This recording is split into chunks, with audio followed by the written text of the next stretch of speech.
Hello रियो, स्वागत करते हैं आपका अपने यूट्यूब चैनल कोड कर लो पर। आज सोल्व करेंगे जीएफजी की problem the day. Easy level की प्रॉब्लम है, ठीक है। सबसे पहले इसकी स्टेटमेंट पढ़ेंगे, फिर इसके प्रोज देखेंगे, उसको करेंगे दोनों लैंग्वेज में कोड। स्टेटमेंट देखते हैं अपने पास क्या कह रही है। Given two strings S1 and S2 containing of lower case character, ठीक है। लोअर केस में ABCD हमारे पास होंगे। The task is to check whether two given strings are an anagram of each other और नॉट, ठीक है। An anagram of a string is another string that contains the same character। इसका मतलब हमें बता रहा है एनाग्राम है या नहीं। एनाग्राम कौन सी होगी? जिनके अंदर सेम करेक्टर हो। प्लेसिंग कैसे भी हो सकती है, हो सकता है ए किसी में शुरुआत में पड़ा हो, किसी में बीच में, किसी में एंड में पड़ा हो, ठीक है। दोनों में से तो उसकी कोई दिक्कत नहीं, लेकिन करेक्टर सेम होने चाहिए, बिल्कुल सिंपल, ठीक है। Only the order of the character can be different, जो मैंने आपको बात बताई। For example ACT and TAC are an anagram of each other string S1 and S2 can only contain lower case alphabet, ठीक है। वो हमने देख लिया। ACT में देखो, TAC में देखो, करेक्टर सेम है, प्लेसिंग अलग अलग है, बस सिंपल सी बात। You can assume both the string S1 and S2 are non empty, ठीक है। दोनों में मेरे पास कुछ ना कुछ डेटा आएगा। इसकी बात करें, एग्जांपल को व्हाइट बोर्ड पर लेके चल लेते हैं, ठीक है। वहीं पर थोड़ा सा समझ लेंगे, व्हाइट बोर्ड की तरफ चलते हैं, ठीक है। हमारे पास जो एग्जांपल है जी, वो S1 है जी अपने पास, ठीक है। एक बार इरेज कर लेते हैं। S1 अपने पास है जी गीक्स। सिमिलरली S2 अपने पास है जी KSEEG।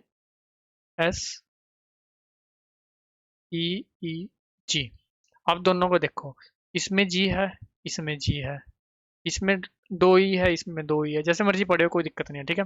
इसमें के है एक, इसमें एक के है, इसमें एक ऐसा है, इसमें एक ऐसा है। तो कैरेक्टर सारे सेम है, सबकी फ्रीक्वेंसी सेम है। तो हाँ भी दोनों स्ट्रिंग क्या है, वो एनाग्राम है अपने पास, ठीक है।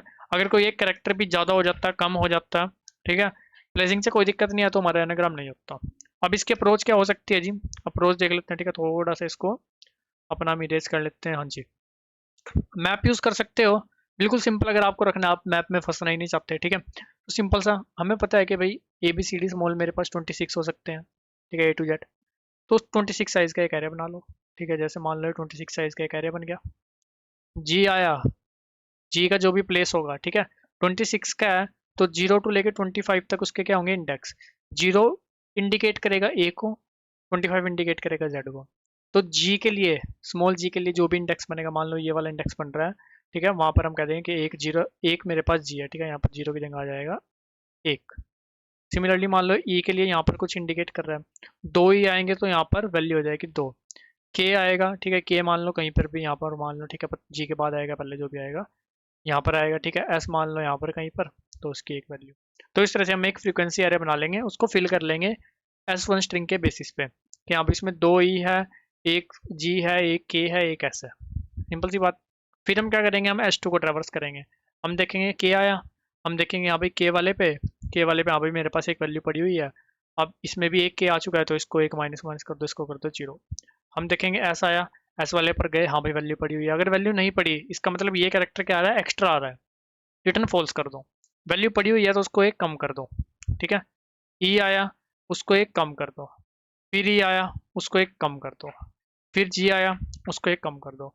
फिर लास्ट में इस सारे को ट्रैवर्स करो, इसके अंदर कुछ बचा तो नहीं है ना, सब जीरो हो चुका है ना। अगर हाँ सब जीरो हो चुका है, तो इसका मतलब कैरेक्टर की फ्रीक्वेंसी भी सेम है, कैरेक्टर्स भी सेम है, ठीक है। तो एनाग्राम है तो ट्रू रिटर्न करो, वरना फॉल्स रिटर्न करो, बिल्कुल सिंपल, ठीक है। तो इसका टाइम और स्पेस क्या लगेगा जी, time complexity will be of n plus m। n क्या है, S1 डॉट लेंथ, m क्या है, S2 डॉट लेंथ, क्योंकि दोनों स्ट्रिंग को हम ट्रैवर्स कर रहे होंगे। सिंपल सी बात। स्पेस कॉम्प्लेक्सिटी, एक 26 साइज का एरे बनाओगे, कॉन्स्टेंट स्पेस है, तो उसको ध्यान में रखते हो आप 1 भी लिख सकते हो, 26 भी लिख सकते हो, ठीक है। तो हम 1 लिख रहे हैं क्योंकि इन्होंने एक्सपेक्टेड में 1 लिखा हुआ है। सिंपल सा काम। अभी क्या करते हैं, इसी अप्रोच को लेकर चलते हैं और करते हैं इसको कोड। तो जी यहाँ पर हम क्या करते हैं, एक सिंपल सा एरे बना लेते हैं, ठीक है, वेक्टर बना लेते हैं C++ में, फ्रीक्वेंसी करके 26 साइज का, ठीक है, जीरो से फिल कर लिया। और ऑटो एक्स फ्रॉम S1, हर एक कैरेक्टर S1 में से उठाया फ्रीक्वेंसी एरे में। अब मान लो एक्स आपके पास कैरेक्टर आया G। अब G की जो भी एस के वैल्यू है, ठीक है, मान लो G की एस की वैल्यू कुछ भी है, मान लो 100 120, ठीक है, कुछ भी है, ठीक है, मान लो 110 है, मान लो। उसमें से हम स्मॉल ए की शायद 97 होती है, ठीक है, जो भी होती होगी वो आप देख लेना, ठीक है। उसमें से स्मॉल ए की माइनस कर देंगे, तो हमें पर्टिकुलर इंडेक्स जो भी जी के लिए सारे में एग्जिस्ट करेगा वो मिल जाएगा, ठीक है। कैसे मिलेगा देखो, अगर आपके पास स्मॉल ए आता है, स्मॉल ए में से अगर आप स्मॉल ए की ही माइनस करोगे, ठीक है, तो आपके पास क्या आएगा, जीरो। इसका मतलब स्मॉल ए के लिए इंडेक्स क्या है, जीरो। फिर स्मॉल बी की एक बढ़ जाएगी तो उसके लिए इंडेक्स आ जाएगा वन। तो इस तरह से हमारे पास आज के वैल्यू के बेस पे हम उठा सकते हैं मामला, ठीक है। तो फ्रीक्वेंसी ऑफ, ठीक है, मेरे पास एक्स माइनस स्मॉल ए, मेरे पास आ गया इंडेक्स, ठीक है, प्लस प्लस कर लो, सिंपल सी बात। फिर for auto x from s to, हर एक करेक्टर उठाया। अगर ऐसा हो जाता है कि फ्रीक्वेंसी एरे में अभी जो करेक्टर आ रहा है उसकी वैल्यू ऑलरेडी जीरो है, ठीक है, आप उसको माइनस माइनस करोगे वो तो माइनस में चला जाएगा, इसका मतलब ये करेक्टर क्या है, ये एक्स्ट्रा करेक्टर है। अगर वो पहले से जीरो पड़ गया तो कर दो रिटर्न फॉल्स, ठीक है, F L S C, simple सी बात हुई, ठीक है। और या वरना तो हमें क्या करना है, frequency of x minus a plus plus, simple सी बात, ठीक है। या फिर आप एक और काम कर सकते हो, इस स्टेप को यहाँ से छोड़ सकते हो, ठीक है। इस स्टेप को आपने यहाँ से छोड़ा, हम सिंपल सीधा जाके माइनस करते हैं, चाहे वो नेगेटिव में चली जाए कोई दिक्कत नहीं है, ठीक है, जाने देते हैं। बाद में हम क्या करेंगे, four int x from frequency array में से हर एक एक्स को उठाएंगे, हर एक वैल्यू को उठाएंगे। या तो अगर देखो एच टू के अंदर कोई कैरेक्टर ज़्यादा हुआ तो फ्रीक्वेंसी उसकी क्या हो जाएगी, नेगेटिव में चली जाएगी, ठीक है, क्योंकि हम उसमें माइनस माइनस कर रहे हैं, ठीक है, यहाँ पर गलती से प्लस प्लस लग गया, तो वो नेगेटिव में चली जाएगी अगर ज़्यादा हुआ एस वन के कंपेरिजन में। अगर एस वन में ज़्यादा हुआ तो उसकी वैल्यू पॉजिटिव में पड़ी रहेगी। अगर दोनों में बराबर हुए तो सिंपल सा क्या होगा भाई, सारी वैल्यूज मेरी जीरो हो चुकी होगी, ठीक है। If x is not equal to zero, simple सी बात, रिटर्न कर दो फॉल्स, वरना फिर रिटर्न कर दो ट्रू। हो गया जी काम।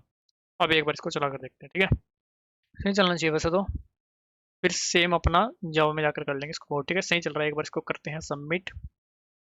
सबमिट हो जाना चाहिए ये, ठीक है, ये हुआ सबमिट। और अब चलते हैं अपना जावा कोड की तरफ। तो यहाँ पर भी अपना फ्रीक्वेंसी एक एरे बना लेते हैं, ठीक है, न्यू इंट साइज ऑफ 26, ठीक है, फिल कर लेते हैं इसको, array dot fill frequency array को जीरो से, और int i equal to zero, i less than s one dot length, ठीक है, i plus plus frequency array में s one dot char at i जो भी है उसमें स्मॉल ए माइनस किया, मतलब इंडेक्स ले लिया, प्लस प्लस, ठीक है।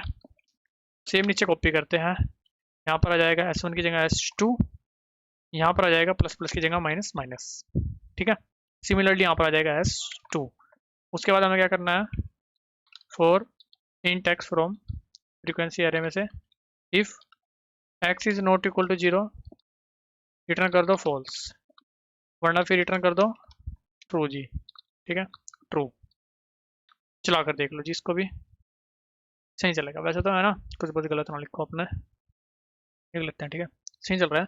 इसको करते सबमिट। और दोनों कोड का लिंक और अपने लिंक्डइन इंस्टाग्राम का लिंक आपको डिस्क्रिप्शन में मिल जाएगा, चाहो तो वहाँ जाकर भी आप कनेक्ट कर सकते हो, किसी प्रकार का डाउट है कमेंट सेक्शन में पूछ सकते हो। वीडियो अच्छी लगी लाइक सब्सक्राइब भी कर सकते हो। मिलते हैं आपसे अगली वीडियो में, तब तक के लिए धन्यवाद।